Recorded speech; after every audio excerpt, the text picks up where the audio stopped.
මේ ඔබ දකින්නේ උන්වහන්සේ මට කියලා දුන්න විස්තරය. ඔබට දැනගැනීම සඳහා මුල සිට ඒ විස්තර කරමි. මේ තමයි පොළොව මට්ටම.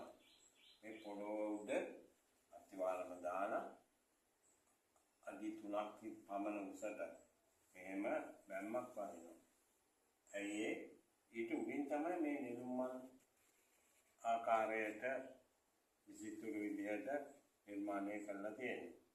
ඇයි අපේ මුලිය දක්වා එන කොටස ලස්සන නැහැ. කැතයි, සුවඳ නැහැ, ගඳයි. ඒ නිසා එයින් උඩට ගන්න තමයි මේ බැම්ම බදින්නේ.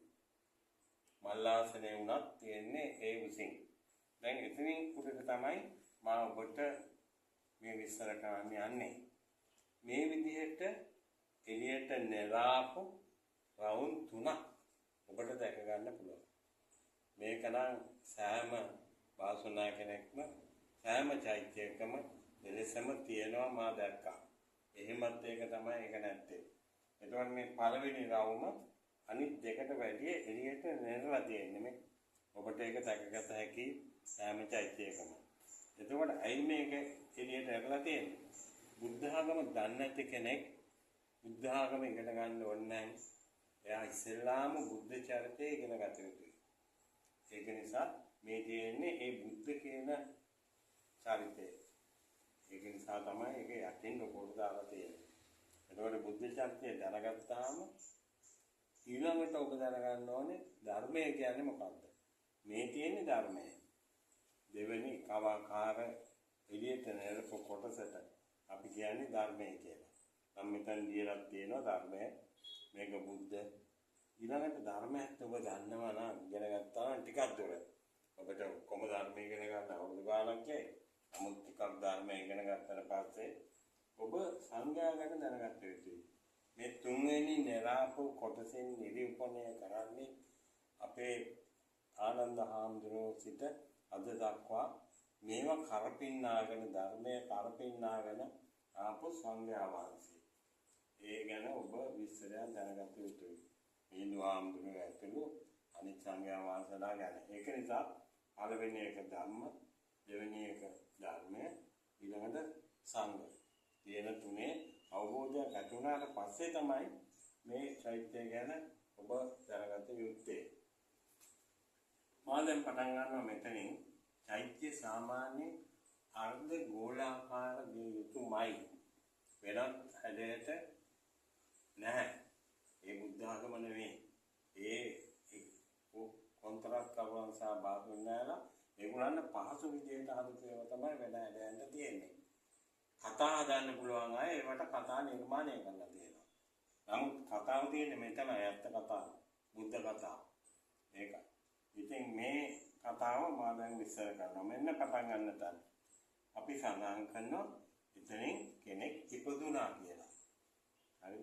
එතකොට මේ ඉපදීම පෙන්වන්න තමයි මේ කියන්නේ මම වචනේ ලියලා තියෙනවා ඉපදීම කියලා. ඉපදුනා. දැන් ඉතින් කුඩා දරුවෙක් හැටියට ජීවත් වෙනවා. තරුණ වයසටපත් වෙනවා. මැදි වයසටපත් වෙනවා. එයාට ඇක්සිඩන්ට් එකක් අකාලේ මරණයක් සිදු වුණොත් එයා නියම වයසේ යනවා. මැදි වයසේ ඉඳන් දැන් පොඩ වයසට යනවා. වයසට ගිහිල්ලා ඒ අන්තිම එයාගේ මරණය දක්වා නියම වයස ගෙවුනාට පස්සේ එයා මිය යනවා. මිය ගියාට පස්සේ එයා භූමි දාන කරන පොළොව යට එහෙම නැත්තම් අපි කියනවා වලනවා කියලා. එහෙම නැත්තම් පුච්චනවා. ඒ මොනවා කරත් මේ තනත්තාගේ විඥානය කියන එක හුළඟේ පවතිනවා. එතකොට දැන් විඥානය හුළඟේ පවතිනවා. ඒ විඥානය දැන් අම්මා කෙනෙක් හොයනවා. අලුත් අම්මා කෙනෙකුගේ බඩේ උපදින්න තමයි විඥානය දැන් ක්‍රියා කරන්නේ. එතකොට ඒකට යන කාලය ගැන අපිට තාම මට තර්කයෙන් ගන්න බෑ. කෙනෙකුට සතියකින් තව අම්මා කෙනෙක් හම්බෙන්නත් පුළුවන්. කෙනෙකුට මාසෙකින් දෙකකින් හම්බෙන්නත් පුළුවන්. ඒක නිසා ඒක දක්වන්නේ යට තියෙන අපිට නොපෙනෙන අර්ධ ගෝලයේ. මෙන්න මේ ගෝලයෙන් භාගයක් උඩ භාගයක් තියෙන යට. එතකොට ඒ යට කොටස එහෙම ගෙවාගෙන ඇවිල්ලා අලුත් අම්මා කෙනෙක්ගේ බණක් සොයාගත්තාම අන්න පිළිසිඳ ගන්නවා. නැවත උපදිනවා. නැවත මැලි වයසට යනවා.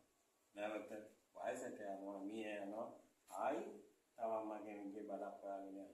ආදී වශයෙන් මේ තමයි පුනරුත්පත්තිය. එතකොට අර අනිත් ෂේප් වලට තියෙන ඒවා කොහොමද විස්තර කරන්නේ? වැරදියෙන් හදලා තියෙනවා. ඒක. ඉතින් ඒකින්ද මේක අර්ධ ගෝලාකාරව තිබිය යුතුමයි. ඒක තමයි පුනරුත්පත්තිය කියලා ඔබලා මෙච්චර කාලෙ ඉගෙන ගන්න තියෙන්නේ. මෙන්න මේ අර්ධ ගෝලාකාර චෛත්‍යය කියන එකටයි. ඊළඟට එතනින් උඩ තියෙන හතරස් පුටු ආදිය මම දැන් ඉස්සර ගන්න පටන් ගන්නවා.